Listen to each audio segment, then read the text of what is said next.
putar video dulu, Mas.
Hanya mereka yang berani berubah yang akan mendapatkan kesempatan terbaik.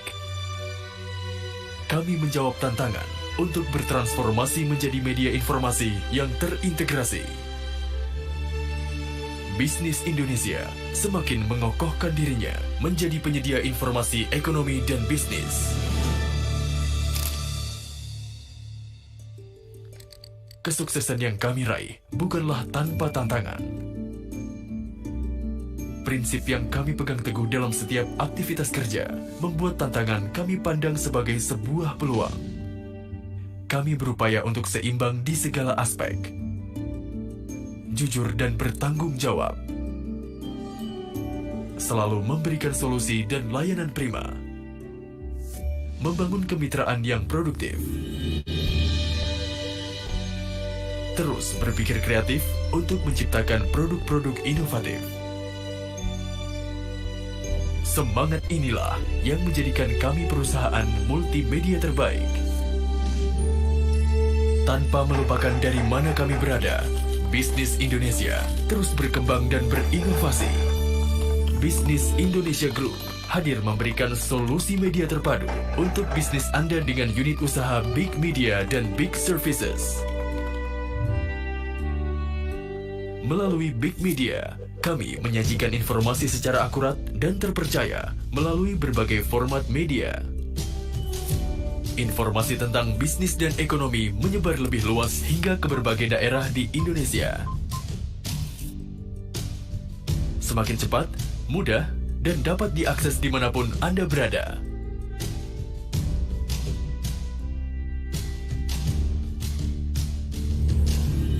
Lebih dekat dan tak terbatas ruang.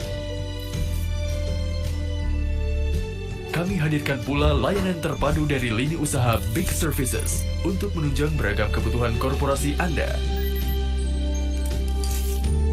Kami memanfaatkan kecanggihan teknologi agar informasi ekonomi dan bisnis tersebar semakin luas dengan platform online dari Bisnis Indonesia Group. Diperkuat dengan lini usaha percetakan di beberapa daerah, kami menjawab kebutuhan produksi media cetak dan corporate services dengan hasil cetakan berkualitas. Membantu memberdayakan sumber daya manusia lebih optimal. Memberikan manfaat bagi lingkungan dunia usaha menjadi salah satu visi kami. Karena kami percaya dengan berbagi, kita bisa sukses bersama. Integrasi dan diversifikasi usaha multimedia inilah yang dapat kami lakukan untuk Anda. Bisnis Indonesia Group turut memperkuat bisnis dan ekonomi bangsa ini. Bersama, meraih sukses dengan berbagi wawasan dan pandangan yang lebih baik. Moga-moga ke depan Bisnis Indonesia tetap menjadi partnernya kami untuk bisa menjaga perekonomian secara positif. Terima kasih. Wassalamualaikum warahmatullahi wabarakatuh. Bisnis Indonesia, navigasi bisnis terpercaya.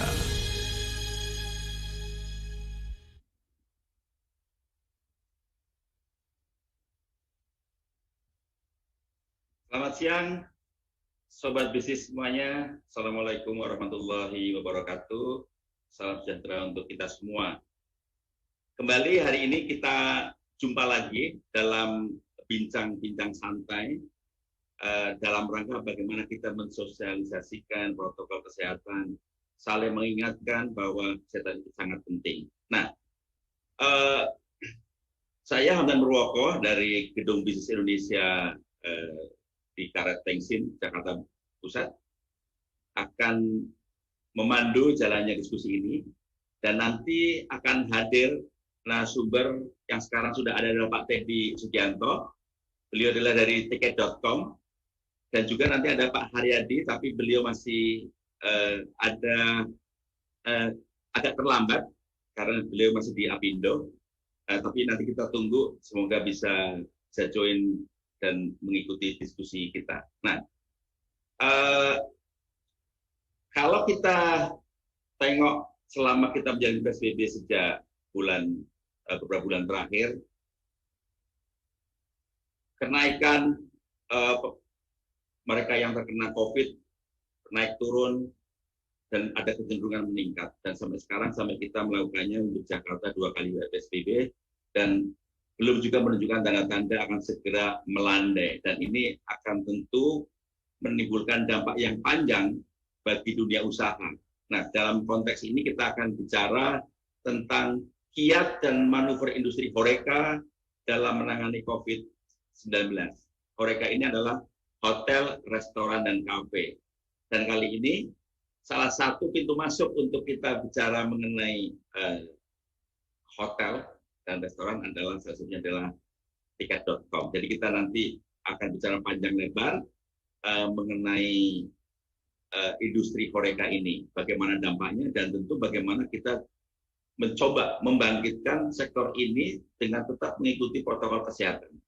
Dan saya juga ingin tidak pernah lupa untuk selalu mengingatkan teman-teman untuk selalu mengikuti protokol kesehatan, selalu memakai masker seperti ini, gunakan masker, dan kemudian cuci tangan pakai sabun, dan juga menjaga jarak setelah hindari kerumunan. Nah, teman-teman sekalian, kalau kita melihat peraturan yang ada sebenarnya sudah dikeluarkan oleh Kementerian Pariwisata tentang bagaimana protokol kesehatan di industri yang terkait dengan pariwisata, khususnya juga di dalamnya adalah hotel, restoran, dan kafe. Namun sampai sejauh ini kepatuhan itu masih relatif belum diikuti dengan sepenuhnya. Terlihat masih banyak orang yang nongkrong berlama-lama di kafe, bahkan juga banyak kafe, banyak restoran yang masih membuka tanpa mengikuti protokol kesehatan, dan ada denda yang beberapa kali kita lihat di pemberitaan bahwa mereka kena denda dan sebagainya. Dan ini menunjukkan bahwa kesadaran kita masih sangat perlu ditingkatkan lagi. Nah, untuk itu kita akan bincang-bincang lebih jauh, dan yang sudah ada di ujung sana adalah Pak Teddy Setiarto. Beliau adalah, ya, apa kabar Pak? Halo. Ya, beliau adalah senior market manager dari tiket.com. Nah, ini kita kalau mau pergi kemana, naik pesawat, mau ke hotel, ini banyak yang pakai tiket.com, dan pasti dengan adanya pandemi ini pengaruhnya cukup signifikan. Nah, mungkin kita ngobrol dulu nih sebelum ngomongin mengenai bagaimana kita nanti menerapkan protokol kesehatan dan bagaimana korelasi antara tiket.com dengan industri HoReCa. Mungkin kita ngomongin dulu dampaknya sejauh ini seperti apa khususnya bagi tiket.com dan industri terkait di HoReCa ini, Pak. Monggo, Pak Teddy. Dan nanti kita akan diskusi santai sekitar 30 menit. Nanti Bapak paparkan, dan kita akan diskusi, kita akan undang teman-teman audiens untuk bisa bertanya. Dan saya ingin mengingatkan teman-teman yang ingin nanti bertanya, silahkan menggunakan fitur Q&A dengan mencantumkan nama dan juga asal organisasi atau perusahaan, dan juga gunakan tidak menggunakan fitur raise hand karena itu akan dinonaktifkan. Baik, saya kira kita langsung pada Pak Teddy untuk bincang-bincang lebih jauh dan maparin apa yang menjadi memaparkan kondisi yang dialami tiket.com dan industri terkait di dalamnya. Monggo, Pak Teddy. Ya, selamat siang semuanya. Terima kasih Pak Samdan dan teman-teman dari Bisnis Indonesia. Assalamualaikum warahmatullahi wabarakatuh dan salam sejahtera buat semua Bapak Ibu di tempat ini. Terima kasih buat kesempatannya, Pak. Ya, siap. Terkait dari pertanyaan yang pertama, Pak ya, apa sih efek dari COVID terhadap industri bisnis terutama di tiket.com sendiri secara company? Itu masif, Pak.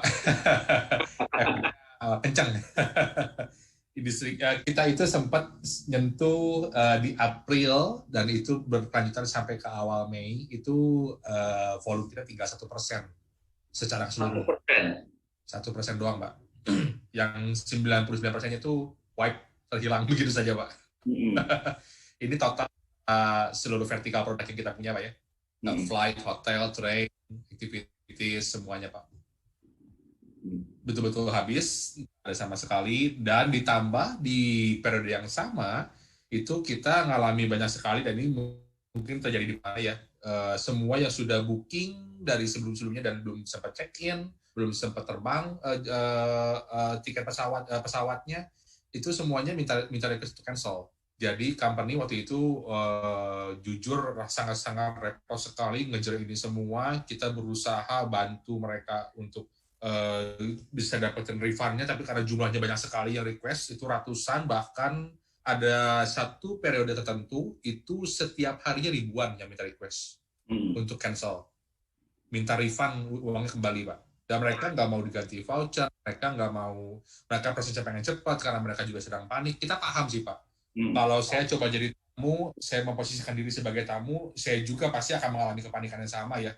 Kita semua mengalami ya, akhir Maret sampai awal April itu kan kaget di mana-mana, tiba-tiba ini nggak boleh, itu nggak bisa, semua perbedaannya refund ya, bukan rescheduling, bukan?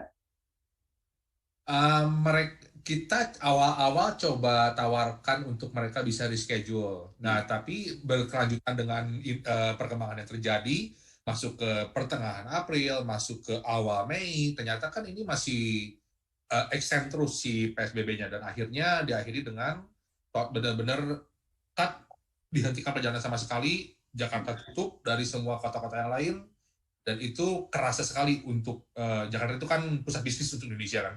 Jadi ketika Jakarta bermasalah, itu seluruh kota di Indonesia kerasa efeknya, Pak. Sepertinya rodanya langsung berhenti kerasanya gitu, Pak. Bagaimana survive dengan hanya tadi 1%, Pak? Kalau secara hitungan angka sih kita langsung nombok Pak, jujurnya Pak. Dan waktu itu Pak CEO kita, Pak George, itu langsung dari akhir Maret, beliau langsung buat town hall yang harus diikuti sama seluruh karyawan tiket.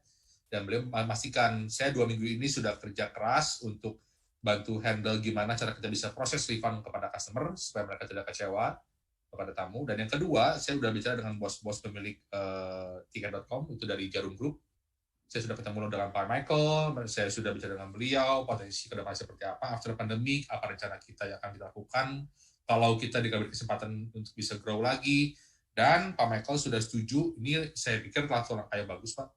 Beliau sudah setuju untuk mengcover biaya operasional tiket.com sampai Juni 2021. Tidak ada layoff sama sekali. Tidak ada pengurangan gaji. Dan itu dipastikan untuk kita semua sebagai karyawan. Sampai sekarang, Pak? Sampai sekarang. Kita tidak ada layoff sama sekali. Iya, keren. Saya juga kaget dengar ya, Pak. Itu langsung buat kita sebagai employee memberi rasa aman, Pak. Iya. Oh, saya di sini saya nggak perlu takut sampai kapan saya bisa bertahan, kapan saya bisa kena ada company ada rencana layoff, karena sudah dipastikan dari sejak awal pandemi mulai kerja dengan aman, kamu di sini oke. Sudah aman. Apakah ada semacam diversifikasi layanan, artinya mungkin juga diversifikasi produk sehingga kemudian tiket.com yang sedang ya dengan kondisi ini menjadi terpuruk, kemudian ada semacam switching ke bisnis baru barangkali? Bisnis baru sih enggak ada. Kita berpikirnya kalau nanti ini begitu era new normal travelingnya mulai, apa yang harus kita antisipasi dari sekarang? Apa itu Pak antisipasinya Pak? Beberapa banyak yang kita harus mulai pikirin. Pertama kali itu kita berpikirnya begini. Dulu sempat kepikiran kita banyak brainstorming, hampir setiap hari kita brainstorming Pak. Apa dokter-dokter ini butuh bantuan ya untuk cari tempat tinggal ketika mereka berjuang, bahkan meresikokan dirinya sendiri untuk merawat banyak pasien. Kita bantu mereka, kita kasih tempat tinggal yang terjangkau, bersih, protokol kebersihan keamanan terjaga. Kita buat direktorinya kah? Apakah kita buat penawaran khusus untuk mereka kah? Gitu. Dan salah satu yang kita akhirnya kepikir, ini saya pikir saya nggak bermaksud sombong, tapi kita memang salah satu yang pertama yang mulai menerapkan protokol kebersihan hotel untuk era new normal. Kita yang pertama kali implementasi ini dan introduce ini ke market. Dan nggak lama, hitungan 3 minggu, 1 bulan kemudian, yang lainnya juga pada mulai introduce program yang sama. Terus program konkretnya seperti apa, Man, untuk mempromosikan bahwa hotel-hotel dalam jaringan tiket.com itu layak untuk dikunjungi karena sudah cukup sehat menerapkan protokol kesehatan? Ya, jadi yang kita putuskan sejak dari company akhirnya kita akan pakai standar WHO. Dalam waktu itu standarnya sendiri masih belum terlalu jelas. Jadi kita coba buatnya yang paling basic yang WHO minta. WHO kan tulisannya detail sekali ya. Kita buat turunkan jadi paling basic yang sebenarnya semua hotel harusnya, termasuk hotel kecil, termasuk guest house, kita juga harus pertimbangkan mereka juga punya kemampuan untuk bisa memenuhi poin-poin basic ini. Jadi kita mereka, kalau hotel yang Anda kelola sudah bisa menyediakan masker bagi tamu, termasuk juga menggunakan masker setiap saat. Kalau hotel Anda penerapan pembersihan kamar ketika tamu check out-nya sudah menggunakan disinfektan. Kalau Anda sudah menyediakan hand sanitizer bagi tamu gunakan di seluruh area hotel, dan menerapkan protokol social distance. Nah, kalau cukup dengan poin ini saja terpenuhi, let us know. Kita akan bantu supaya hotel Anda lebih punya, kita kasih tagging khusus Pak. Clean. Nah, kita beri nama program ini Tiket Clean. Oke. Logo Tiket Clean ini muncul untuk hotel-hotel yang comply dengan 5 poin basic dari yang WHO minta. Itu ada yang melakukan verifikasi atau semacam klaim dari pihak hotel? Klaim, tapi kita minta mereka sign surat pernyataan bahwa itu mereka lakukan. Laku gitu Pak. Soalnya cukup memberikan efek positif Pak ya? Efeknya seberapa besar kemudian ada kenaikan setelah dilakukan semacam promosi untuk bahwa mereka sudah cukup sehat melakukan protokol kesehatan? Pertama kalinya kita menerapkan ini itu memang bertepatan sekali kebetulan dengan dengan periode mulai selesai Lebaran, dan itu kan industri kembali mulai pelan-pelan mulai gerak lagi ya Pak ya. Yeah. Semuanya. Nah, ini kerasa di traveling juga.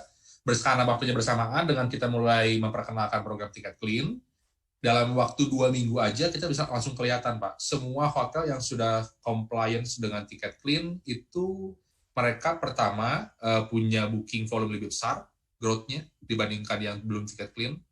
Oke. Iya, dan yang kedua, mention hotel mereka dan mention protokol kebersihan itu lebih kedengeran di sosial media.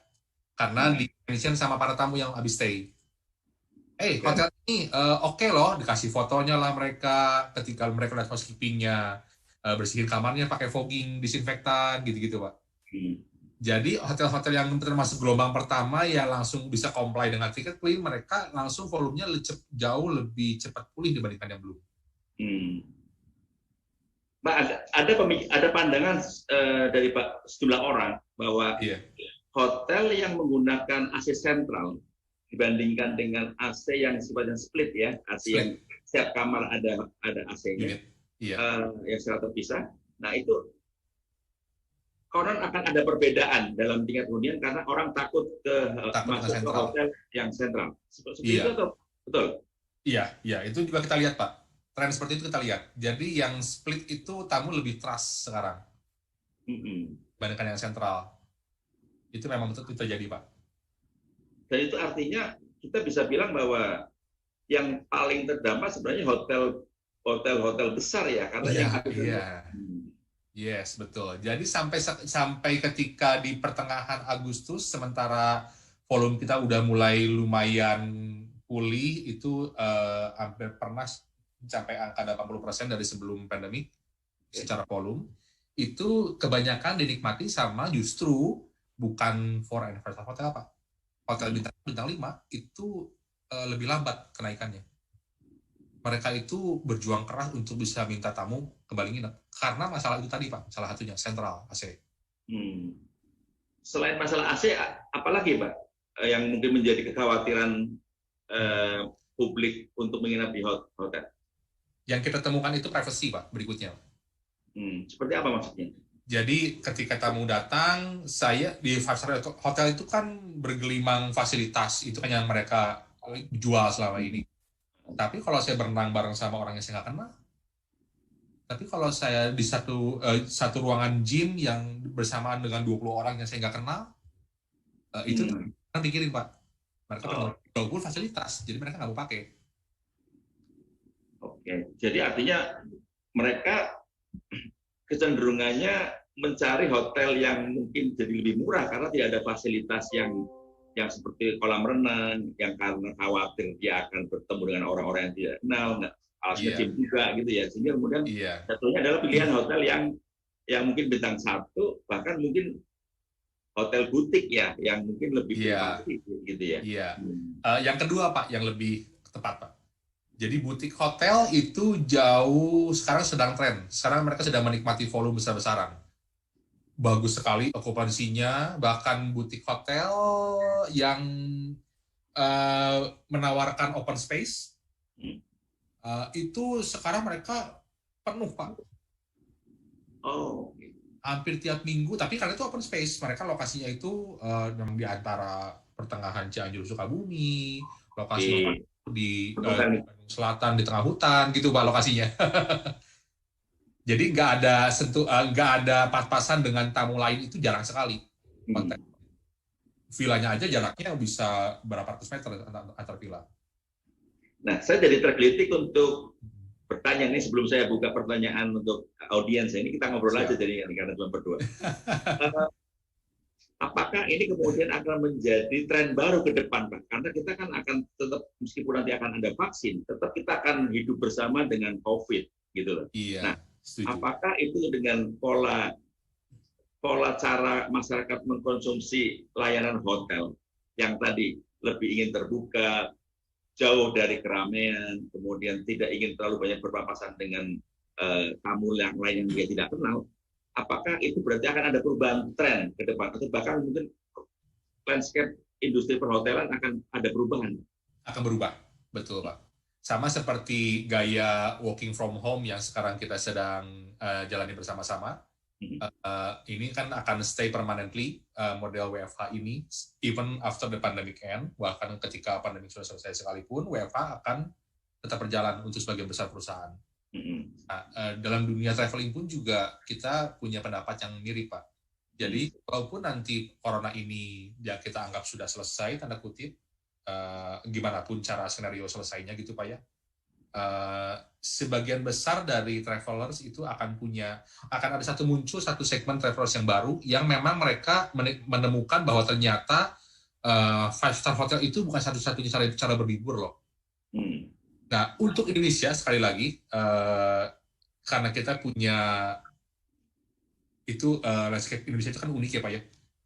Banyak hutan, air terjun, tempat-tempat yang itu sebenarnya menawarkan open space, itu meningkatkan sekali rasa sense of security di tamu. Pikir area-area ini akan jadi ramai, terutama lokasi-lokasi open space yang dekat dulu dengan kota besar. Oke, jadi artinya pergeseran itu menuju ke tempat penginapan yang lebih aman, dan itu didefinisikan sebagai hotel yang lebih terbuka begitu barangkali ya, salah satunya. Betul. Dan itu artinya yang mungkin akan menjadi menikmati yang pertama adalah mereka yang cukup dekat dengan pusat kota ya. Lokasi open space-nya cukup dekat dengan kota. Iya. Kayak lokasi Garut di Bandung Selatan, Garut. Iya, Sukabumi, Cianjur, tengah-tengahnya itu kan hutan-hutan Pak ya. Bandung Selatan, daerah Ciwidey, Soreang itu kan juga banyak hutan-hutannya. Iya. Oke. Itu lokasi-lokasi ini bakal jadi ramai, Pak. Jadi kira-kira nasib hotel-hotel besar yang ukurannya per hektar itu seperti apa nanti?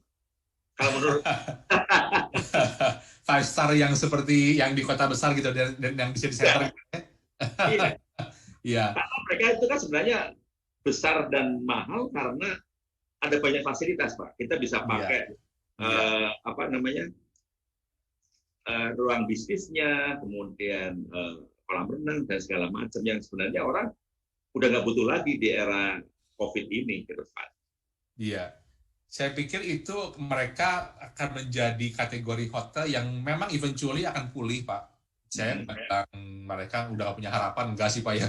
Mereka akan pulih, tapi akan menjadi yang paling belakang, Pak, pulihnya.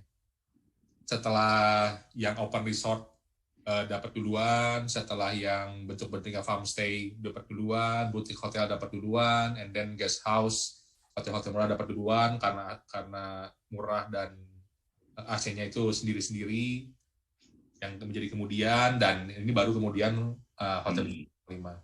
Menjadi yang terakhir karena setelah orang benar-benar yakin traveling itu cukup aman, nginep itu secure gitu ya. Ya sudah. Ini pendapat saya pribadi, tidak mewakili tiket.com. Pendapat saya pribadi itu mungkin mereka akan menjadi bagian terakhir yang pulih karena orang-orang sebagian besar udah dapat vaksin, Pak. Iya itu dia. Yang sudah punya vaksin dia nginep di hotel. Rasa aman ya udah. Oke. Pak, ini mulai ada yang bertanya ini. Untuk Pak Teddy, apakah ada kerjasama dalam penerapan protokol COVID-19 antara perusahaan e-commerce dengan PHRI untuk tujuan meningkatkan kepercayaan hotel? Nah, ini pertanyaannya tentang kerjasama. Iya, kerjasamanya Pak, untuk siapa yang bertanya, ini kita lakukan langsung dengan hotel, Pak. Jadi kita menawarkan program tiket clean yang tadi saya sempat tuliskan di awal. Jadi kita punya program tiket clean yang kita sudah perkenalkan kepada rekan-rekan teman-teman hotel sejak 2,5 bulan yang lalu. Jadi kalau hotel yang Anda kelola sudah punya masker, sudah bisa menyediakan hand sanitizer bagi tamu, sudah menerapkan kebersihan dengan menggunakan disinfektan, dan menerapkan social distance di seluruh area hotel, Anda sudah bisa comply dengan program tiket clean. Nah, hotel yang Anda kelola ini akan punya special tagging di menu pencarian tamu, dan bahkan tamu bisa mencari hanya yang sudah comply dengan tiket clean. Itu ada fiturnya di kita. Jadi semua hotel yang belum punya tiket clean nggak akan muncul di hasil pencarian. Saya mau cari hotel di Bandung berlibur untuk minggu depan tanggal 28, hanya yang tiket clean. Bisa begitu nyarinya Pak sekarang. Jadi ada fitur baru ya? Ada fitur baru, betul. Dan ini kita lakukannya langsung dengan hotel, Pak. Kenapa? Bukan dengan asosiasi. Karena kita berpikir begini, dari sisi resiko. Kita tidak berharap, tapi kita kadang-kadang suka ada yang nakal ya. Hotel, terutama hotel-hotel yang nggak perlu jaga brand. Mereka hanya perlu bisnis gitu. Nggak peduli dengan tamu komplain, yang penting saya dapat uang. Hotel kayak gini tuh cenderung, pengalaman kita punya pengalaman cenderung nakal, Pak. Suka iseng coba-coba. Oh, clean padahal belum gitu. Oh, karena sudah pakai disinfektan padahal nggak ada. Nah, jadi kenapa kita mintanya langsung dengan hotel langsung? Ketika satu hotel sudah ngakunya sudah tiket clean, kita langsung punya market manager di bawah kita itu langsung yang menangani setiap hotel tersebut minta GM-nya atau owner-nya tanda tangan. Bahwa mereka bersiap bertanggung jawab dengan apa yang mereka nyatakan. Kira-kira begitu singkatnya. Tapi nggak sampai harus dicek ke lokasi nggak ya? Hanya pernyataan dan dia ada yang bertanggung jawab. Betul. Dan pengalaman kita dengan dikasih surat gitu aja, dari istilahnya dari 100 yang tadinya aku bilang sudah, itu tiba-tiba 30 bilang, tunggu. Kita siap.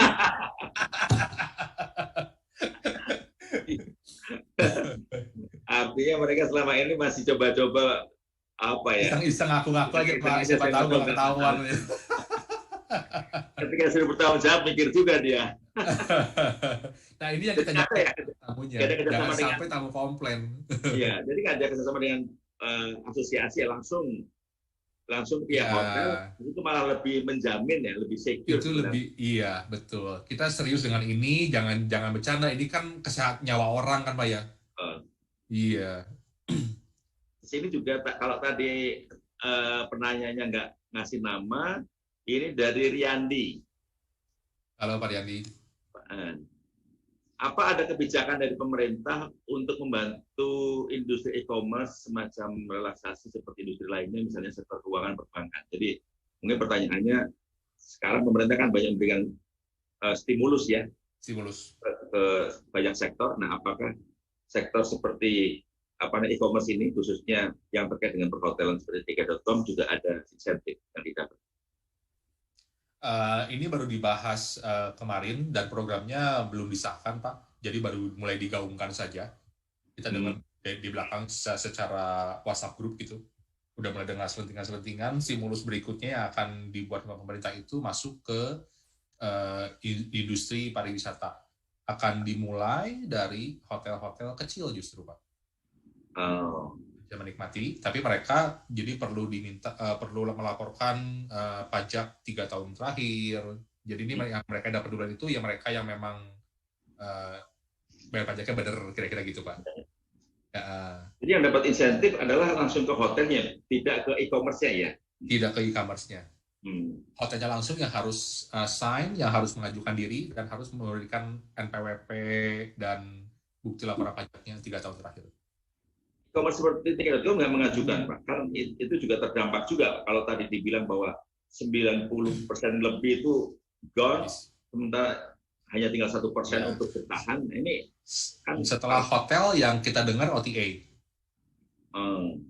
Setelah hotel, tapi yang lebih diprioritaskan, yang lebih mendapatkan prioritas itu hotel duluan, baru kemudian kita. Mungkin bentuknya bertahap kali ya. Mungkin bentuknya bertahap dan sebesarnya sampai sebesar apa itu yang belum jelas. Ini baru selentingan Pak, mulai muncul di grup-grup minggu-minggu, baru seminggu terakhir. Yang diharapkan seperti apa sih Pak kalau misalnya nanti tadi sudah mulai selentingan, sudah mulai ada pembahasan, insentif seperti apa yang dibutuhkan oleh industri commerce? Yang pasti saya sendiri kebetulan punya hotel di Bandung. Yang pasti kalau saya ini dari kacamata sekali lagi bukan mewakili tiket.com ya, as a hotel owner saya berharapnya itu pertama kali dibantu dalam segi biaya operasional untuk karyawan. Hmm. Sebagai owner, waktu pertama kali mulai mengalami pandemi, itu kan hotel down sekali, okupansi nggak ada. Hampir setiap hari itu kosong gitu. Nggak ada tamu sama sekali, Pak, April Mei itu. Tapi saya tahu, kalau solusinya saya merumahkan karyawan, itu hanya solusi yang selesai untuk saya. Kalau saya melakukan opsi itu, artinya karyawan punya masalah baru, Pak. Mereka juga, walaupun nggak kerja, kan mereka tetap butuh makan, Pak. Yeah. Maka jalan, dan saya menghindari opsi seperti itu. Jadi saya waktu itu, kalau saya, April Mei, saya kumpulin bareng-bareng karyawan, dan saya bilang begini, saya akan sangat-sangat menghindari opsi merumahkan karyawan, tapi kita bareng-bareng gerak yuk. Apa yang bisa kita lakukan bareng-bareng. Jadi akhirnya kalau waktu itu yang di tempat kita bikin bisnis catering. Ini kan WFH, banyak orang tua sibuk nggak sempat masak. Harus kerja, tiba-tiba anak-anak minta diajarin pelajaran, minta waktu orang tua gitu kan.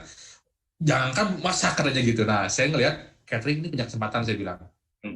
Rumah, terutama yang kedua orang tuanya bekerja, nggak usah pusing, kita kasih catering yang sehat, menu ganti setiap hari, dan kita jamin terjaga gizinya. Kita nawarinnya begitu. Jadi kita nggak nawarin murah, kita nawarinnya sehat. Dan berhasil, Pak?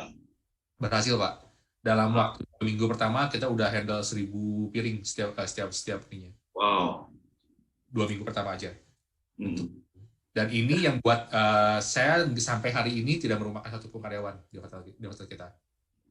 Mereka masih punya uang, bahkan nggak turun gaji sama sekali. Ini ngobrol sama Pak tadi jadi komplit nih, ngomongin tiket.com-nya juga, tapi juga Pak Teddy itu pemilik hotel, jadi bisa ngomong mengenai pengalaman bagaimana mengelola hotel yang juga terpuruk, ya, tapi bisa ngomong dari e-commerce-nya. Nah, aku ingin ngomong sedikit mengenai hotelnya. Nah, siap. Kalau di sini Bapak, hotel di Bandung namanya apa, Pak? Cottonwood, Pak. Kan? Cottonwood. Iya, butik hotel. Oke. Nah, butik hotel ya. Itu bagaimana Pak penerapan yang protokol kesehatan yang diterapkan bagi tamu maupun bagi menjaga agar tempat itu tetap sehat. Protokol seperti apa yang diterapkan dan frekuensinya seperti apa sehingga customer secure untuk datang ke sana. Sejak awal Mei, bahkan ketika jumlah pengunjung masih sepi sekali, ini saya gunakan untuk pertama perbaikan renovasi hotel. Saya pakai untuk itu. Dan yang kedua, saya pakai untuk penerapan protokol kesehatan sebelum ada tiket klaim bla bla bla segala macam, Pak. Jadi di depan tamu masuk itu kita ada semacam do it yourself, semacam chamber.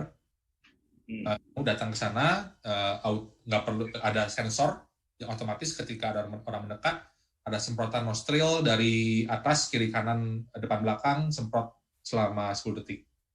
Tamu diminta untuk putar badan, semua selesai, disinfektan selesai, naik ke atas baru masuk ke pintu hotel. Gitu. Sampai di atas, tamu diminta cuci tangan, cek suhu badan, dan kita udah buat peraturan, maaf, kalau suhu di atas 37,3, kita check-in.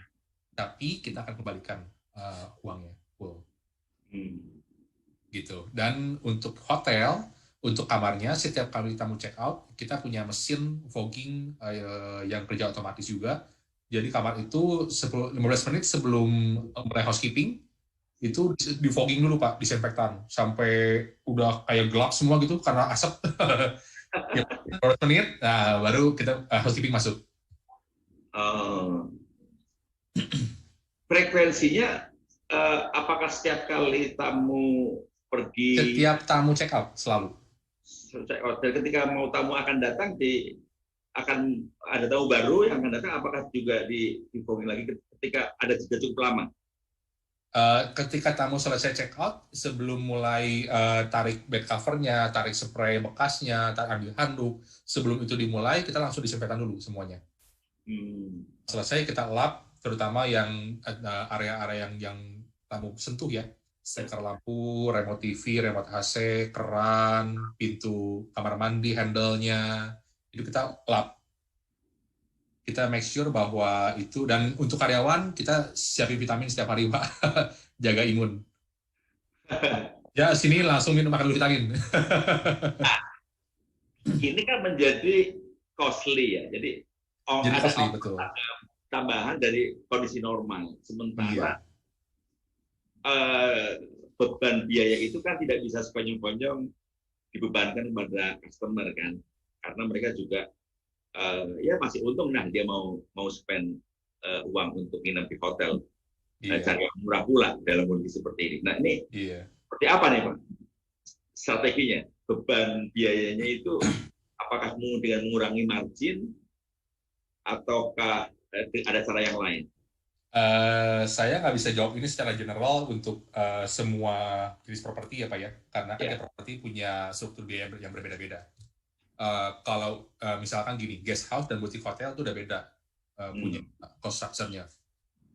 Untuk yang bintang 5 udah beda lagi punya cost structure-nya. Mereka itu punya berat di mana itu ada beda-beda. Kayak tadi Bapak bilang di awal, 5 star itu punya gym, punya pool, punya suite, president suite, punya taman, punya bla bla bla segala macam gitu ya. Itu kan dipakai atau nggak dipakai, tapi sebenarnya kamu bayar. Sebenarnya. Udah masuk ke room cost sebenarnya. Jadi kalau nggak pakai, ya sebenarnya kita sudah bayar sebenarnya gitu loh. Nah, kalau itu yang hotel-hotel kecil kan nggak punya cost seperti itu. Kalau saya pribadi, ini jawaban saya pribadi karena saya runningnya kebetulan boutique hotel, kita itu punya keunikan, Pak. Dari sejak awal kita buka, yang kita offer itu ke tamu itu bukan hanya sekedar kamar bersih. Di sini kita menawarkan konten, di sini kita menawarkan pengalaman. Nah, itu yang saya dari awal tonjolin. Ini membuat kita punya margin sebenarnya cukup sehat. Jadi saya itu karena secara produk unik, saya nggak harus bersaing secara harga. Oke. Jadi karena perang harga itu dilakukan ketika opsi lain sudah nggak bisa dilakukan. Akhirnya perang harga. Saya udah nggak punya peluru lain untuk saya tembakin, ya akhirnya saya turunin harga, kira-kira gitu, Pak. Kalau keunikan ini kita bisa jaga, sebenarnya kita nggak perlu turunin harga. ARR, average room, teman-teman hotel mungkin tahu ya, average room rates di hotel saya itu sekarang udah sama dengan bintang 4, bintang 5, Pak.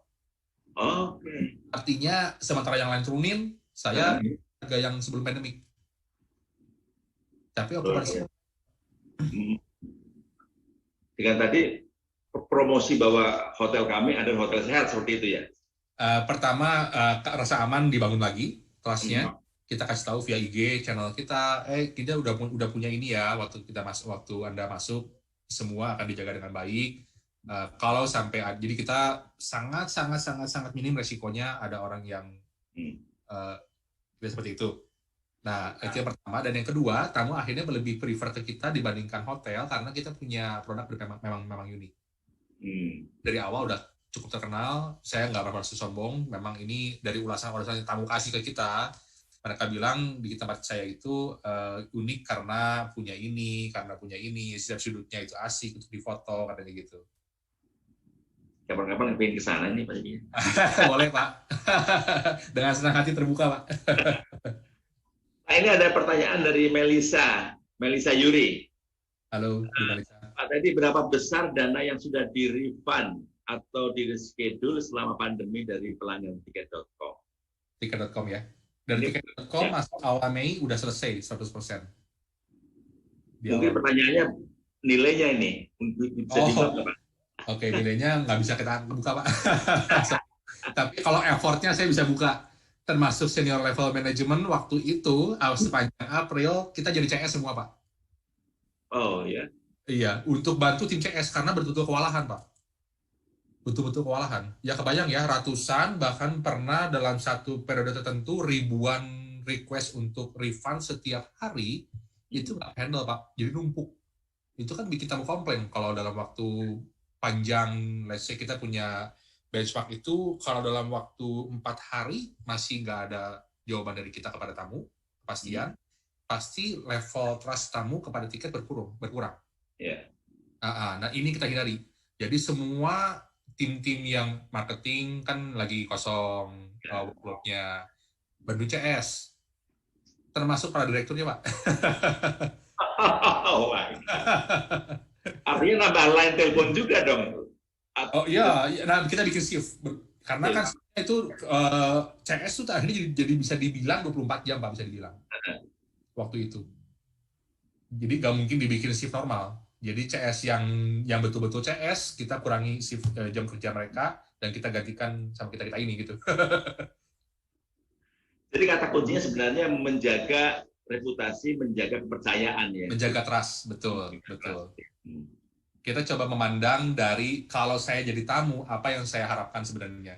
Sesimpel itu aja mulainya. Itu memang paling benar ketika kita memposisikan sebagai customer ya. Jadi artinya kita bisa melayani dengan sesuai dengan kebutuhannya. Nah, ini ada pertanyaan juga dari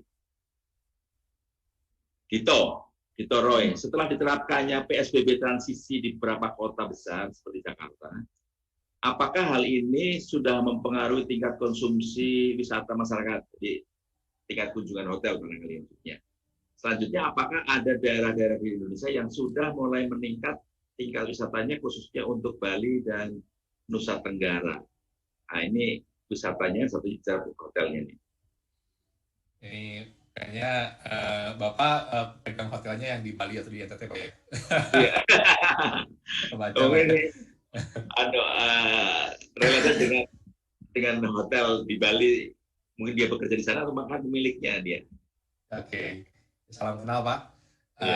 Setelah Jakarta masuk ke PSBB transisi, apakah langsung kerasa? Ya, dalam hitungan hari memang betul volume langsung naik. Sampai hari ini trennya masih terus naik sampai hari ini.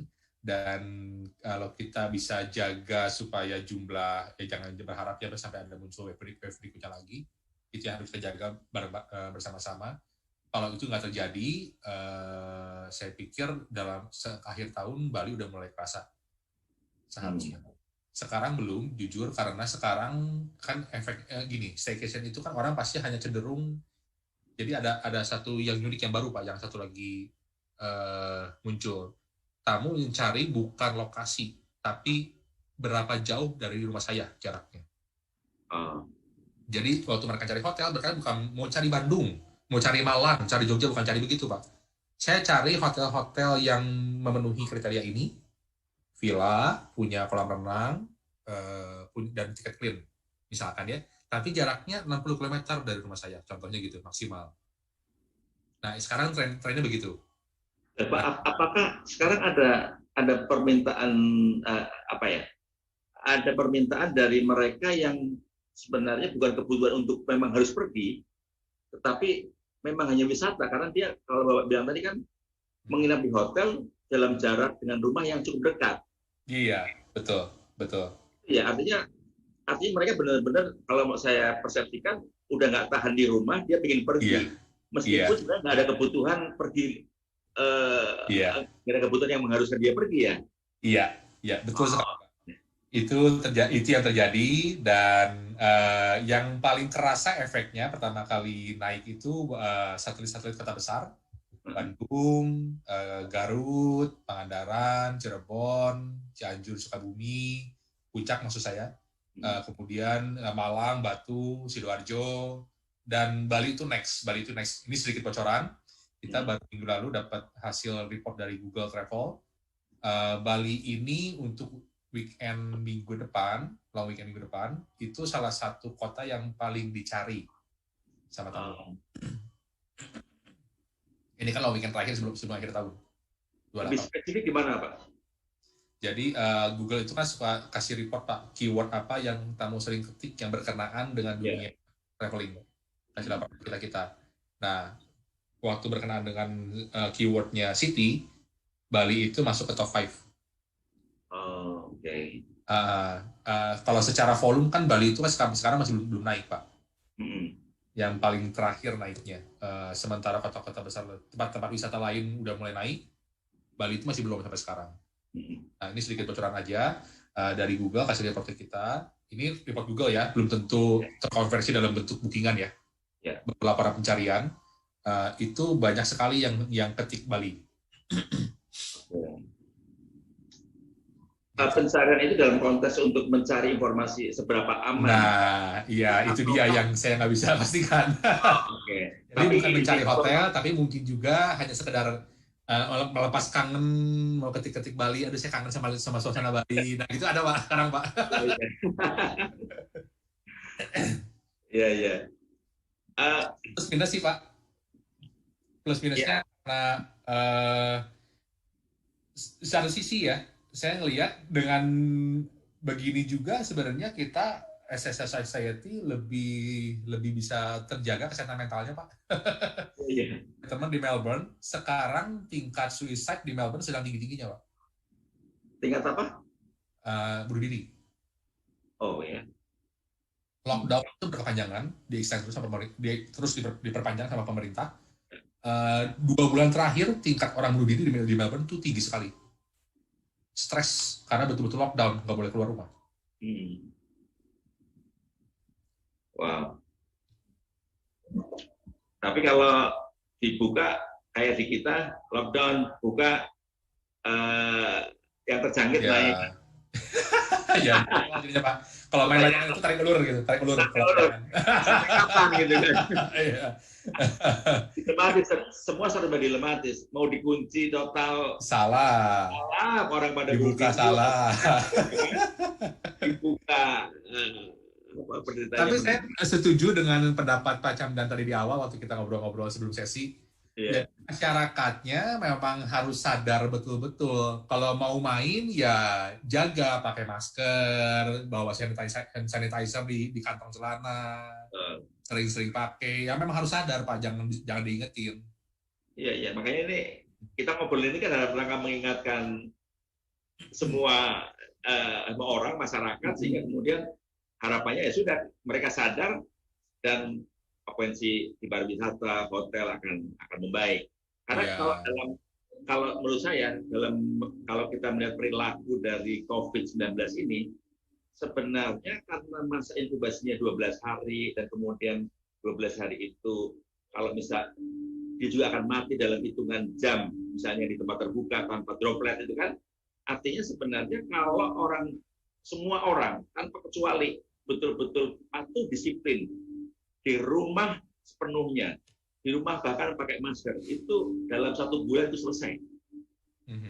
Sebenarnya logikanya. Ini kan menjadi tidak selesai karena di antara 100 orang ada 1 saja yang keluar, yang mudah menular, yaitu jadi kemana-mana. Gitu. Dan sebenarnya kalau lihat perilaku dari COVID-19 ini sebenarnya betul bisa diatasi dengan 3M ini. Sebenarnya, andai kata dipatuhi semuanya, 1 bulan udah selesai mestinya. Nah, ini ada Pak Hilmi. Dia bertanya tingkat kepatuhan terhadap protokol kesehatan di daerah berbeda. Tingkat kepatuhan terhadap protokol kesehatan di daerah berbeda-beda tingkatannya. Untuk yang daerah zona merah, apakah Tiket.com membatasi destinasi berdasarkan situasi zona? Nah, itu mungkin dari aplikasi ada fitur yang oke, ini karena merah di-close aja nih, maksudnya customer nggak bisa akses ke daerah itu karena memang merah, atau seperti itu demi melindungi customer. Ada nggak? Secara company kita enggak Pak, kalau menerapkan gitu kita enggak. Karena mungkin salah satu sisi juga saya nggak paham pertimbangan dari high level management seperti apa, tapi kalau saya mau coba tebak, mungkin salah satunya karena kita terikat kontrak dengan hotel. Hotel kan kita beri hak untuk boleh berjualan sepanjang mereka buka kamar kita.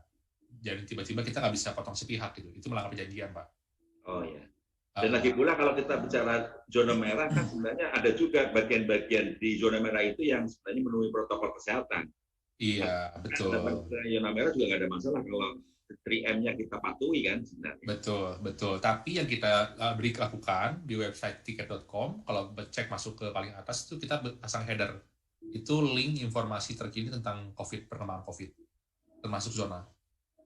Jadi tamu seharusnya tahu gitu. Oke. Pak, ini sepertinya Melisa Yuri tadi yang sudah bertanya kayaknya belum puas nih Pak dengan jawab. Siap Bu Melisa. Ada Narifan.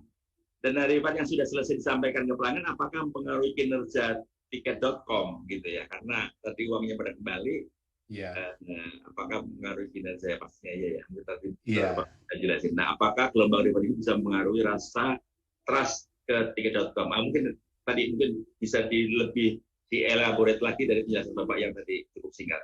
Iya. Memang efeknya kita alami, Bu Melisa. Itu kan kita refund selesai di awal Mei.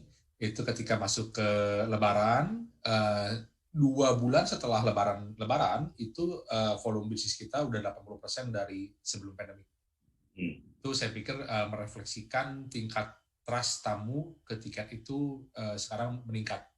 Dan kita juga punya tim disebutnya business intelligence timnya. Mereka ini selalu buat ke pasar untuk ngecek perkembangan, Pak. Trust terhadap brand, top of mind, gitu-gitu, Pak. Dan tiket memang naik dari sisi trust dibandingkan dari beberapa brand OTA lain. Itu hasil yang kita temukan di lapangan. Dan itu sudah terbukti ya tadi ya? Itu terbukti. Ya, jadi secara angka memang terbukti dan secara survei pun juga ini semua sejalan gitu, selaras hasilnya. Oke. Kalau tadi Bapak bilang hotel-hotel tadi banyak dicari ya di Bali gitu ya. Kira-kira gitu. Nah, kalau kita melihat di akhir bulan ini nih, itu kan ada libur panjang. Iya, dan sudah mengeluarkan juga SK cuti bersama, ya kan? Iya, betul. Nah, bagaimana Bapak menyikapi libur panjang ini dan memprediksi apakah nanti akan ada lompatan kunjungan ke hotel-hotel dan bagaimana menangkap peluang ini, tetapi tetap dengan menjaga protokol kesehatan? Mungkin Bapak bisa kasih penjelasan. Iya, kita untuk long weekend sih sebenarnya nggak perlu dibuat offering secara khusus untuk meningkatkan engagement tamu, nggak perlu dibuat secara khusus karena memang itu masanya tamu udah pasti akan cari gitu, Pak. Oke. Akan pergi keluar. Nah, yang perlu kita bantu ingatkan itu sekali lagi dalam perjalanan mereka keluar dari rumah, nah apakah mereka mematuhi itu atau enggak? Itu sebenarnya. Dan lagi yang tadi Bapak sebutkan tentang Bali, kenapa saya tadi sempat bilang ini belum tentu mencerminkan jumlah bookingan di Bali, karena ada juga yang sekarang kita sebutnya itu virtual traveling. Jadi saya kangen mau ke Bali, jadi dia lihat-lihat foto Bali gitu, Pak. Lihat-lihat foto Bali, Google Street View, itu kan lagi rame, Pak, lagi naik. Ini sama YouTuber ketangkep, Pak. Mereka bikin konten sekarang itu street view jalan-jalan di Bali gitu, Pak, pakai kamera. Jadi seakan-akan dari kacamata kita sebagai yang nonton di TV nanti. Dan videonya kita seakan-akan sedang berjalan di situ gitu, Pak. Itu lagi naik sekarang, virtual traveling. Moga-moga virtual traveling tidak akan menjadi sebuah cara baru orang traveling di masa pandemi nanti. Nah, ini kalau ternyata orang bisa melihat, ternyata traveling secara virtual itu asik juga gitu kan. Apalagi model yang pakai pakai kacamata yang virtual reality itu kan. Iya. Hotel betul-betul bisa sepi pasca pandemi itu. Enggak lah. Karena orang pasti ingin keluar, orang pada dasarnya ingin sesuatu yang nyata gitu kan. Iya. Setuju, Pak. Ini ada pertanyaan dari Kodar Udoyono. Apa strategi perusahaan besar maupun kecil dalam melakukan recovery perusahaan agar mampu kembali eksis setelah pandemi? Mungkin dalam konteks ini perusahaan besar dan kecil dalam konteks perhotelan kali ya. Hotelan. Kemudian yang kedua ada kebijakan apa yang diharapkan dari pemerintah untuk bisa membantu penanganan resesi ekonomi ini. Gitu. Saya kira pertama dan kedua cukup inline ini. Oke. Gimana kiat-kiat untuk bisa kembali cepat mengalami recovery dan kembali grow bisnisnya hotel yang kita kelola? Saya pikir ini harus pertama yang paling penting, ini salah satu juga laporan dari Google yang kita dapat minggu lalu. Jadi Google itu sekarang menemukan ternyata promosi nggak lagi jadi driver nomor satu untuk tamu booking. Nggak lagi.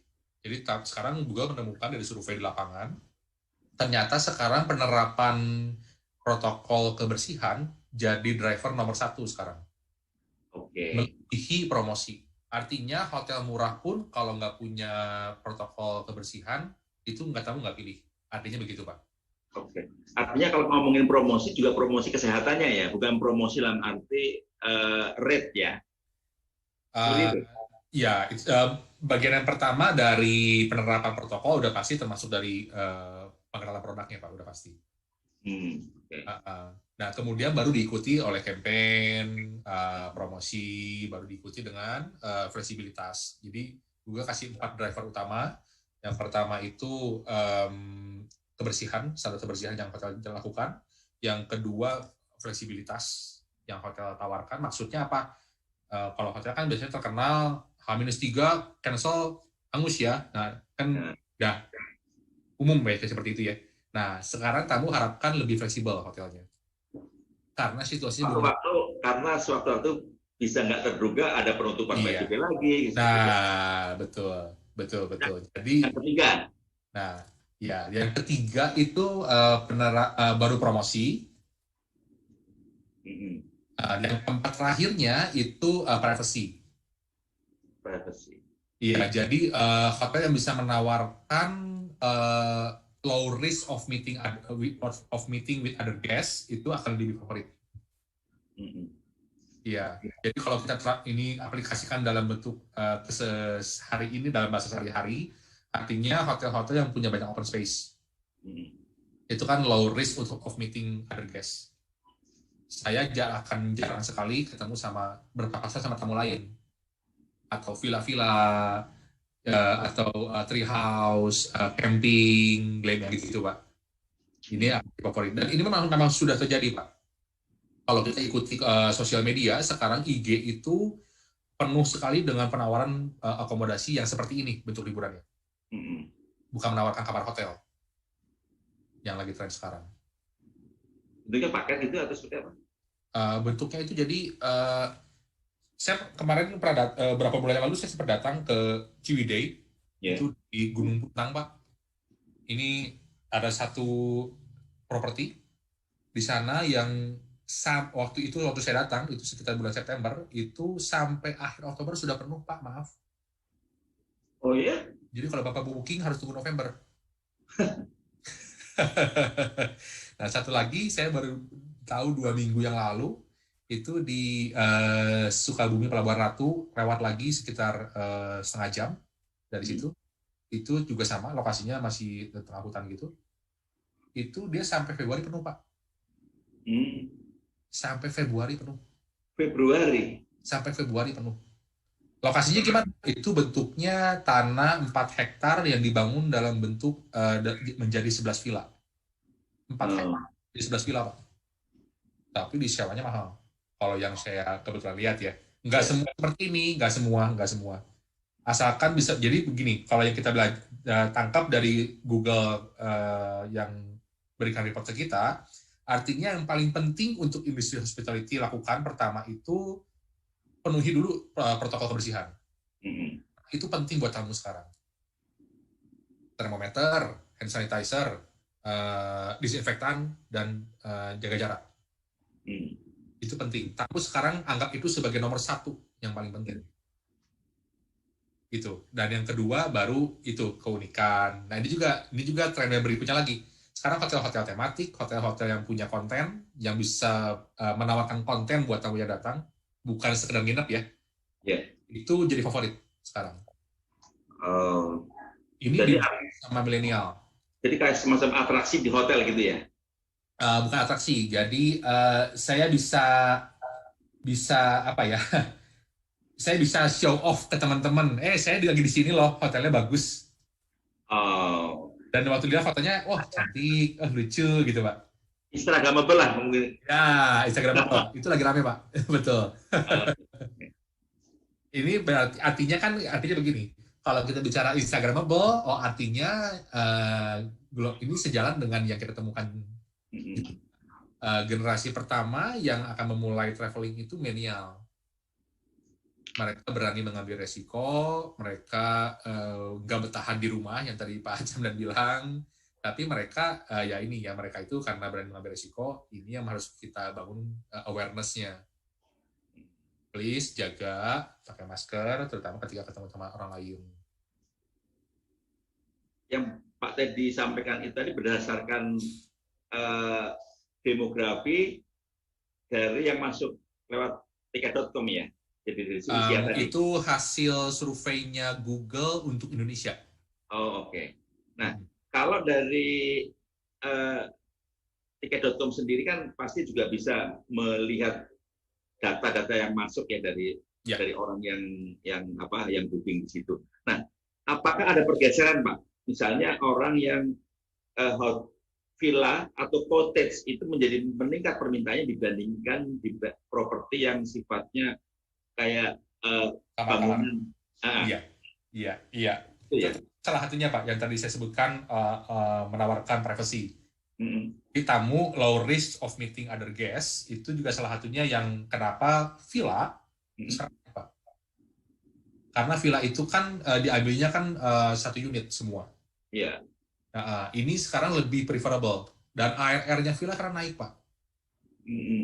Rata-rata harga jual rata-rata villa itu sekarang lagi naik karena ini favorit sekarang. Pertama, villa yang bisa menawarkan activities. Di dalam saya bisa nonton Netflix, di dalam saya bisa berenang, di dalam saya bisa main monopoli, main luar tangga, hal-hal simpel kayak gitu Pak. Kalau itu di-provide di villa, ini favorit. Iya. Seperti di rumah, tapi dia bisa merasakan feel liburan dapat. Iya. Kira-kira akan bertahan terus nggak di kondisi seperti itu sampai masa pandemi karena orang kemudian akan investor di bidang perhotelan akan ke depan akan lebih mengembangkan model-model butik atau tadi cottage. Ya, persis. Kira-kira menurut perkiraan Pak Teddy. Iya, ini akan bertahan. Memang nanti akan kembali ada terjadi adjustment ketika sudah pulih, tapi yang segmen ini nggak akan hilang. Harus bertahan. Karena ini karena orang-orang sudah ngalamin Pak.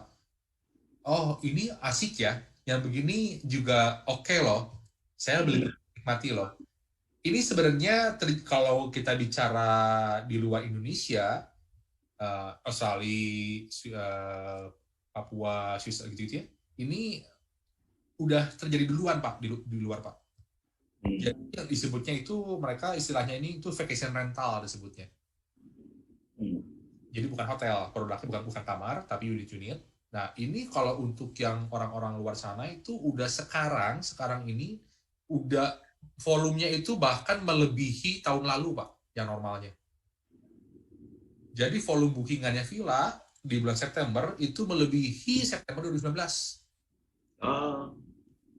Luar biasa ya angkanya ya.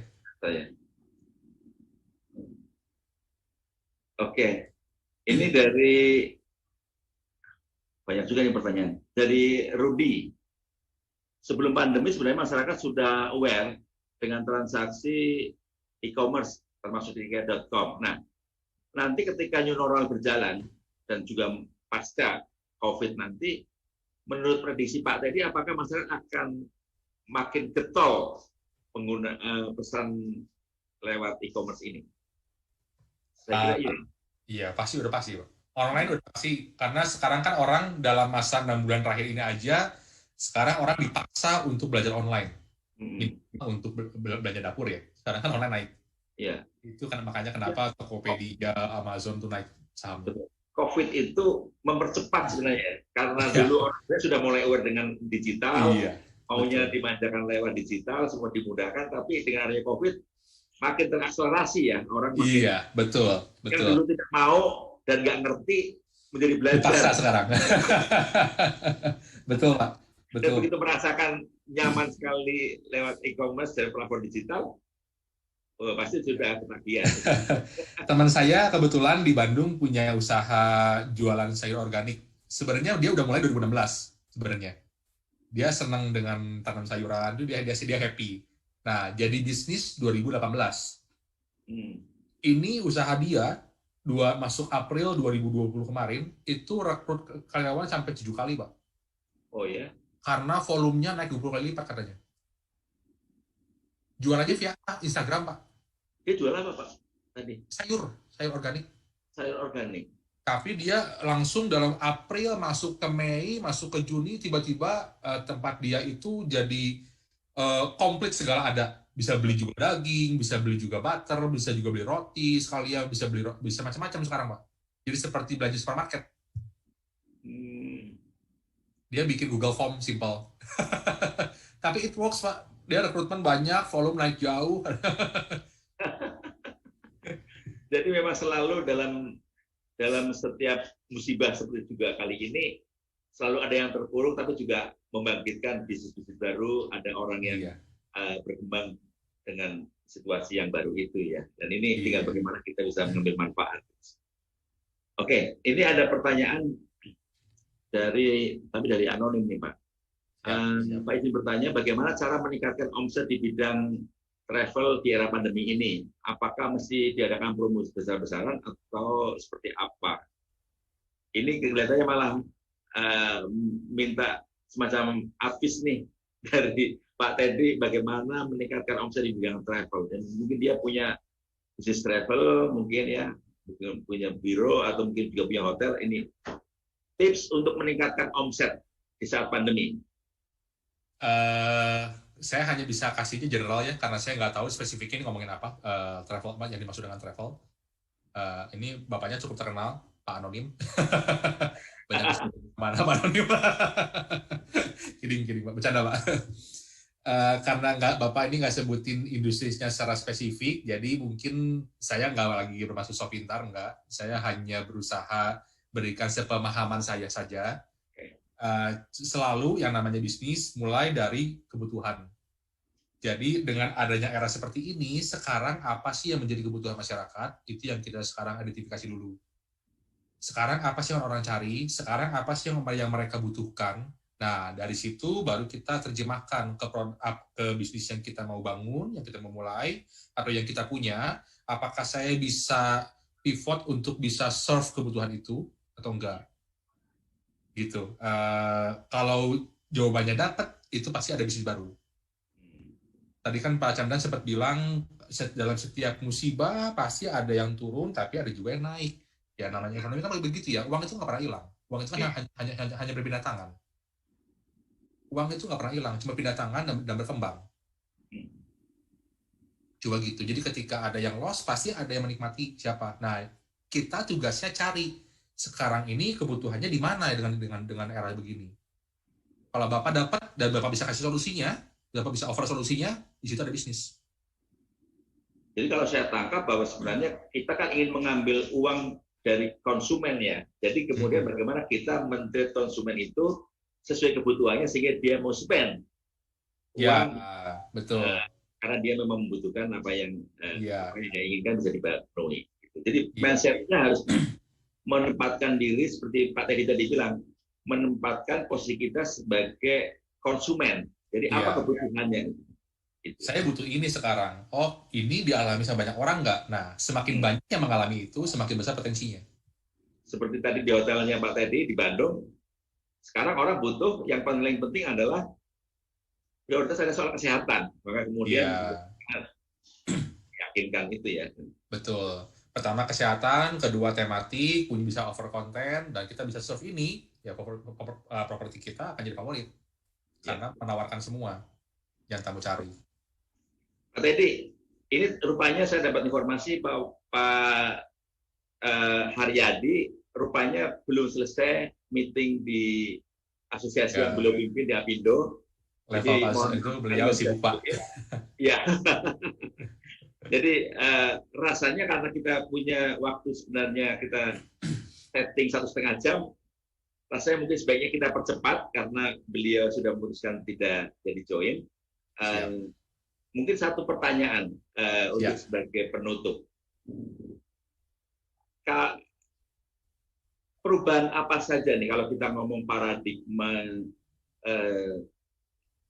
dengan adanya COVID ini, pergeseran seperti apa dalam bisnis perhotelan yang akan terjadi pasca pandemi nanti. Seperti mungkin tadi Bapak sudah bilang, nanti akan ada pergeseran, orang pasti akan mulai makin masif orang memesan hotel secara online. Kemudian nanti ada pergeseran juga bahwa properti-properti yang sifatnya lebih terbuka, itu mungkin akan lebih berkembang. Nah, mungkin Bapak bisa gambarkan lebih luas lagi, apa lagi nih yang perubahan bank yang bakal terjadi pasca pandemi nanti? Secara luas ya Pak ya? Ya. Secara luas udah pasti semua yang berkenaan dengan ini hanya pendapat saya, tidak mewakili tiket. Semua yang berkenaan dengan dunia online, bukan hanya traveling, itu pasti akan meningkat secara volume. Jadi kalau bisnis kita bisa dibuat versi online-nya, saya pikir baik untuk dimulai dari sekarang, persiapannya, infrastrukturnya, apa yang dibutuhkan, requirement-nya. Dan yang kedua, kalau ngomong dulu di luar industri traveling, saya pikir akan ada tambahan juga, cara kita belajar akan berbeda sekali. Seperti ruang guru itu sekarang favorit ya. Ya, luar biasa. Itu mereka, tapi ruang guru itu mulai dari sebelum pandemi. Jadi ketika pandemi mulai, dia sudah siap secara produk. Termasuk konten YouTuber itu akan meningkat sekali. Karena apa? Karena volume sekarang jam orang di rumah itu meningkat. Hiburan YouTube. Sekarang udah kerasa ya, bandwidth dari Telkomsel sekarang kan meningkat jauh sekali ya. Mereka bahkan diminta sama Pak Menteri untuk berikan kuota gratis setiap bulan. Kuotakan, siapkan. Kalau perlu subsidi dari mana silakan. Intinya Pak Menteri minta sekian ratus terabyte setiap bulan itu dikasih free sama Telkomsel untuk mereka yang butuh. Karena memang sekarang udah kebutuhan Pak. Jadi internet company pasti naik, semua yang berbentuk online juga naik. Layanan saya pikir salah satunya ini tebakan saya sekali lagi bukan mewakili tiket.com. Layanan untuk ngobrol orang-orang yang stres, yang capek di rumah Pak, itu juga akan naik. Kenapa? Karena itu sudah terjadi Pak, kebetulan. Dapat seraya sekarang meningkat, orang-orang stres karena anak-anak belajar di rumah meningkat.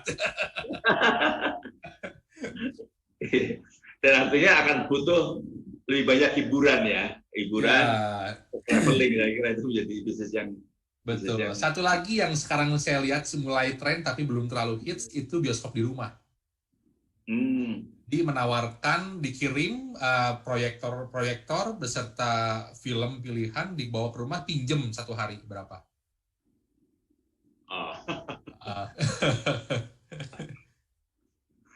Sekarang itu udah mulai saya lihat. Tapi yang jadi kendala ya sekali lagi legalitas filmnya. Mungkin orang mungkin tetap lebih suka drive-in kali ya, keluar. Karena kalau dalam rumah mungkin ada kendala juga, layarnya nggak ada tempat, Pak. Iya. Oke, Pak Teddy. Ada Pak, satu tempat kecil kok, itu setiap lantai berubah jadi bioskop kecil, Pak. Oh iya. Boleh juga itu, kalau rumahnya cukup besar ada iuran dengan tetangga, jadi kita sewa bareng. Nah, itu bisnis tuh Pak, sewa ruko, konversi setiap lantai jadi bioskop kecil, itu jadi uang Pak. Betul, menarik ide yang bisa dielaborasi ke depan tuh Pak. Pak Teddy, seperti saya bilang tadi, kita percepat diskusi kita, karena Pak ada masih berada di Apindo, dan saya ingin mengucapkan terima kasih Pak Teddy, sharingnya luar biasa. Sama-sama Pak. Terima kasih. Yang mungkin berbisnis hotel juga akan ada insight, mereka yang suka traveling juga dapat cerita mengenai bagaimana industri ini, termasuk tadi ada bocoran dari Google Travel ya, bahwa sekarang banyak orang yang mengintip ke Bali nih. Nah, mungkin juga teman-teman juga ingin tertarik ke Bali. Silakan. Dan saya kira yang paling penting adalah kita selalu menerapkan protokol kesehatan, memakai masker, mencuci tangan, dan jaga jarak, dan hindari kerumunan. Saya kira itu menjadi wajib di era sekarang. Dan kalau itu diterapkan, COVID akan segera berlalu dan kita bisa kembali normal. Meskipun banyak kehidupan sudah berubah dan tidak akan kembali ke seperti dulu. Tapi rasanya bagaimana kita tetap sehat, itu yang paling penting di era sekarang maupun pasca pandemi nanti. Dan kita diskusi hari ini pasti ikut membantu mencerahkan publik tentang pentingnya menjaga kesehatan, terutama terkait dengan penerapan protokol kesehatan. Dan terima kasih sekali Pak Teddy, thank you banget. Kapan-kapan saya main ke hotel Bapak di Bandung. Ditunggu, Pak. Ditunggu. Dan saya Hamdan Purwoko dari Wisma Bisnis Indonesia. Mohon maaf jika ada kesalahan. Sampai jumpa di diskusi lain yang tentu pasti lebih menarik dan memberikan insight buat kamu semua. Terima kasih. Terima kasih. Assalamualaikum. Sama-sama.